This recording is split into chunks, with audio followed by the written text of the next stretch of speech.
ये कहानी महाभारत और श्रीमद् भागवत गीता की है।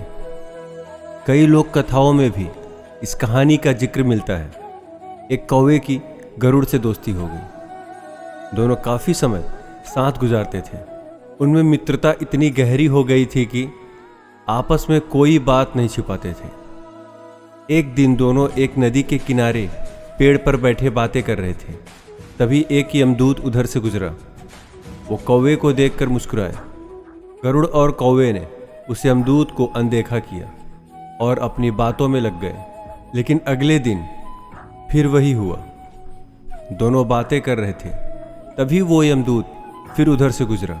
वो फिर कौवे को देखकर मुस्कुराया। इस बार कौवे को शंका हुई। उसने गरुड़ से कहा कि ये यमदूत मुझे देखकर कल भी मुस्कुराया था और आज भी वैसे ही मुस्कुराया।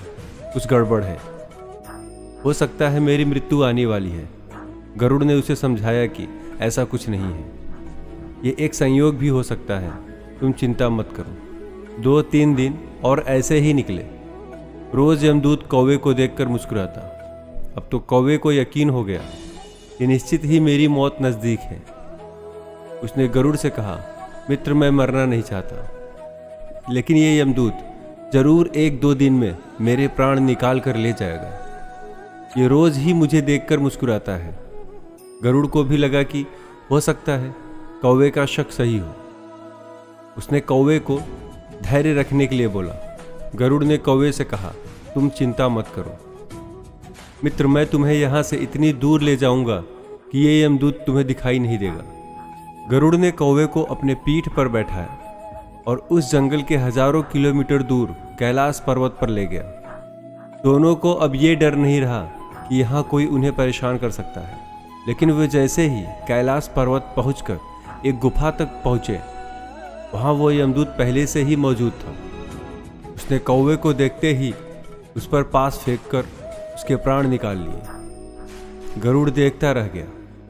उसने यमदूत से पूछा, तुमने इसे मारा क्यों?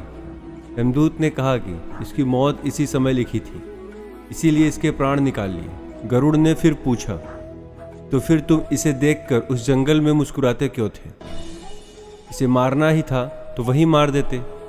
यमदूत ने जवाब दिया, इसकी मौत कैलाश पर्वत पर ही लिखी थी, लेकिन 4-5 दिन पहले इसे उस जंगल में देखकर मुझे ये आश्चर्य हो रहा था, ये इतने कम समय में वहाँ पहुँचेगा कैसे, क्योंकि इसके पंख भी छोटे हैं और ये लंबी उड़ान भी नहीं भर सकता।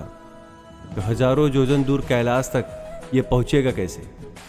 यही सोचकर मैं रोज मुस्कुराकर गुजर जाया करता था। लेकिन भाग्य देखो, तुम इसके परम मित्र ही इसे यहाँ तक इतने कम समय में ले आए। कहानी की सीख, जीवन और मृत्यु भाग्य की बात है। इससे कहीं भी छिपा या बचा नहीं जा सकता। जब तक जिंदगी है तब तक कोई आपको मार नहीं सकता, लेकिन अगर मृत्यु निकट हो तो कोई कोशिश आपको बचा नहीं सकती।